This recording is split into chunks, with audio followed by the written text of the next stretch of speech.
నమస్తే welcome to Mega 9 TV this is Akshaya. నిత్యం మండుటెండలో పనిచేస్తున్న ఉపాధి హామీ కార్మికుల పట్ల మంత్రి నిమ్మల రామానాయుడు మరోసారి తన మానవత్వాన్ని చాటుకున్నారు. పశ్చిమ గోదావరి జిల్లా యలమంచిలి మండలం పెనుమర్రు గ్రామంలో అభివృద్ధి పలు పనుల ప్రారంభోత్సవానికి వచ్చిన మంత్రి నిమ్మలకు మండుటెండలో అక్కడ పనిచేస్తున్న ఉపాధి హామీ కూలీలు కనిపించారు. దీంతో వారితో కాసేపు ముచ్చటించారు. వారి కష్టసుఖాలను అడిగి తెలుసుకున్నారు. అలాగే వారి వేతనాలు సౌకర్యాల సకాలంలో అందుతున్నాయా లేదా అంటూ ఆరా తీశారు. ఎండాకాలంలో దాహార్తిని వివరించిన ఉపాధి కార్మికుల సమస్య విని స్పందించారు మంత్రి నిమ్మల. ఇక నుంచి నియోజకవర్గంలోని దాతల సహకారంతో ఉపాధి కార్మికులకు పనివేళల్లో మజ్జిగ అందించే ఏర్పాటు చేస్తామని హామీ ఇచ్చారు. అనంతరం ఉపాధి హామీ కూలీలతో కలిసి అల్పాహారం తిన్నారు.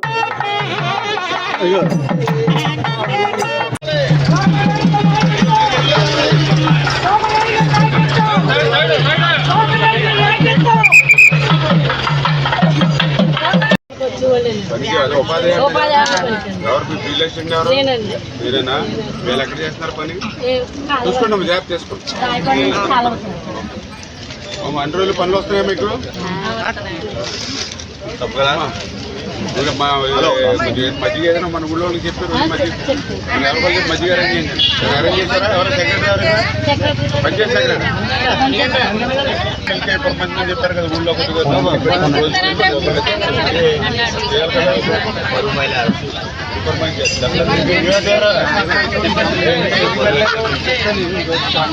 కదమ్మా ఆఖర్లో పెట్టాలి. ఎవరు రోజు ఇప్పుడు 800 మందికి 800 900 అవుతుంది. రండి 10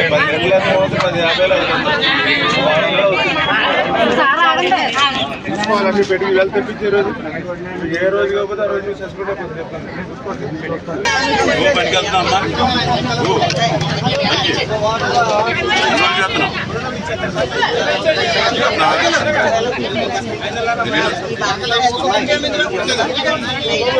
ఆలబాబు అని చెప్తారు.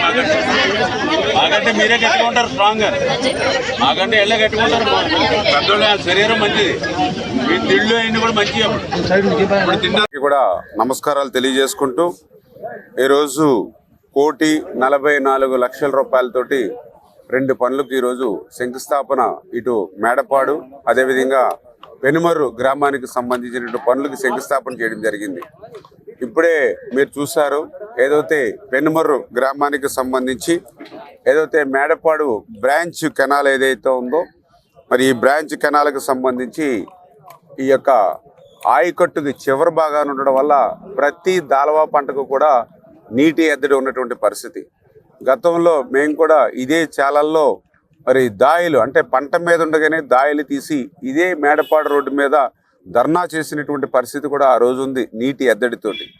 దానికి గల కారణం ఏంటంటే గత 5 సంవత్సరాల వైసీపీ పాలనలో ఎక్కడ కూడా గిద్దెడు మట్టి కూడా ఈ కెనాల్లో తీగిపోవడం వల్ల పూడికతోటే ఈ శివారు మేడపాడికి నీరు వచ్చేది కాదు. అందుకే ఈరోజు మన ప్రభుత్వం వచ్చాక అక్షరాల 18 లక్షల రూపాయలు పెట్టి ఈవేళ డీసిల్టింగ్ ఈ మేడపాడు బ్రాంచ్ ఛానల్ తీస్తూ ఆఖరి ఎకరం వరకు కూడా ఆఖరి రైతుకు నీరు అందేటువంటి విధంగా ఈ డీసిల్టింగ్ పనులు చేస్తున్నామని చెప్పి ప్రజలు కూడా గుర్తుపెట్టుకోవాలి.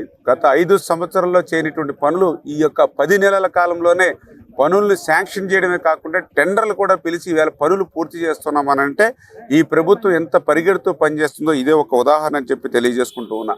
మరి అదేవిధంగా ఏదైతే ఇదే బ్రాంచ్ కెనాల్కి సంబంధించి ఆ పెనుమర్రు వెళ్ళాలని అంటే ఇప్పుడే చూశారు రోడ్డు అంతా కూడా అస్తవ్యస్తంగా ఉన్నటువంటి పరిస్థితి. ఇప్పుడే పాపం మహిళలు ఉపాధి హామీ కూలీలు మహిళలు కూడా చెప్పారు గర్భిణీ స్త్రీలు ఈ రోడ్డు అంతా హాస్పిటల్కి వెళ్ళాలని అంటే నెలలు నిండకుండానే డెలివరీ అయిపోతుందేమోని భయంతో ఉంటున్నామని చెప్తున్నటువంటి పరిస్థితి. అంటే ఎంత దారుణంగా రోడ్డు ఉందో మీరే చూసినటువంటి పరిస్థితి. అటువంటి రోడ్డు కోసం ఆ రోజు 2014, 2019లో ఆ రోజు మేము వేసాం ఈ పెనుమర్రుకి రోడ్డు. మళ్ళీ ఈరోజు ఇప్పుడు శాంక్షన్ చేసాం. తొందరలోనే అవి కూడా టెండర్లు పిలిచి ఆ పెనుమర్రు రోడ్డును కూడా మళ్ళీ భవిష్యత్తులో ఇమ్మీడియట్లీ 2-3 నెలల్లోనే ఆ రోడ్డు కూడా టెండర్లు పిలిచి పనులు చేస్తాం. ఆ రోడ్డు వేసినా కూడా ఈ బ్రాంచ్ కెనాల్లోకి గట్టు దిగిపోతుంది కాబట్టి వేసినటువంటి రోడ్డు కూడా పటిష్టంగా 10 కాలాల పాటు ఉండాలనేటువంటి ఉద్దేశంతో 1,27,00,000 రూపాయలు అక్షరాల 1,27,00,000 రూపాయలు సీసీ వాల్ అంటే ఆ యొక్క బండ స్ట్రెంగ్తనింగ్ కింద గోడ నిర్మాణం చేస్తున్నాం. అంటే మనం వేసినటువంటి రోడ్డు చెక్కు చెదరకుండా కాలువలోకి దిగిపోకుండా ఉంటుంది. అంటే రోడ్డు వేయాలనేటువంటి సంకల్పమే కాకుండా ఆ రోడ్డు కూడా పటిష్టపరిచేటువంటి విధంగా కూడా గ్రాంట్లు తెస్తూ ఉన్నాం.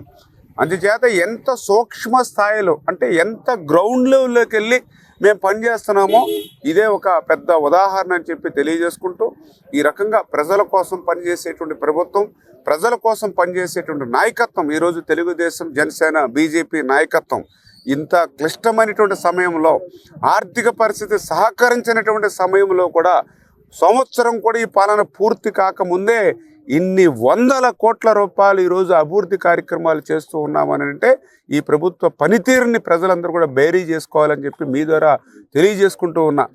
అదేవిధంగా ఈరోజు ఉపాధి హామీ కూలీలు కూడా చాలామంది ఈరోజు కనపడ్డారు. వాళ్ళు కూడా ఎంతో సంతోషంగా ఉన్నారు. వాళ్ళకు కూడా వేసవి కాలం మరి ఏదైతే మజ్జిగ కూడా ఏర్పాటు చేయమని చెప్పేసి కూడా ఇప్పుడే మాకున్నటువంటి స్థానిక నాయకత్వాన్ని కూడా చెప్పడం జరిగింది. ఖచ్చితంగా ప్రతిరోజు కూడా మనందరం కూడా దాతృత్వంతో, దాతల సహకారంతో మనం తినే దాంట్లోనే మనం ఖర్చు పెట్టే దాంట్లోనే ₹1 వాళ్ళకు కూడా ఖర్చు పెడదామని ఈవేళ ఒక మానవత్వంతో పనిచేస్తున్నాం ఈవేళ. అందుకే ఈరోజు మరి చెప్పడం జరిగింది. ఖచ్చితంగా తెలుగుదేశం, జనసేన, బీజేపీ నాయకులు ఎవరైతే ఉన్నామో మరి ఒక్కొక్కరు కూడా ఒక్కొక్క రోజు పాపం వేసవి కాలాన్ని ఆ యొక్క పేదలు, మహిళలు, ఆ ఉపాధి హామీ ఎవరైతే ఉన్నారో వాళ్ళందరికీ కూడా మంచి చల్లని మజ్జిగ కూడా సరఫరా చేయమని చెప్పేసి కూడా మా నాయకులు కూడా ఆదేశించాం. ఇట్లా ప్రతి పనిలోనూ ప్రతి వ్యక్తిని కూడా మానవత్వంతో ఆదుకుంటూ పనిచేసేటువంటి ప్రభుత్వం, పనిచేసేటువంటి నాయకత్వం అని చెప్పి మరొక్కసారి మీ ద్వారా అందరికీ కూడా తెలియజేసుకుంటున్నాను.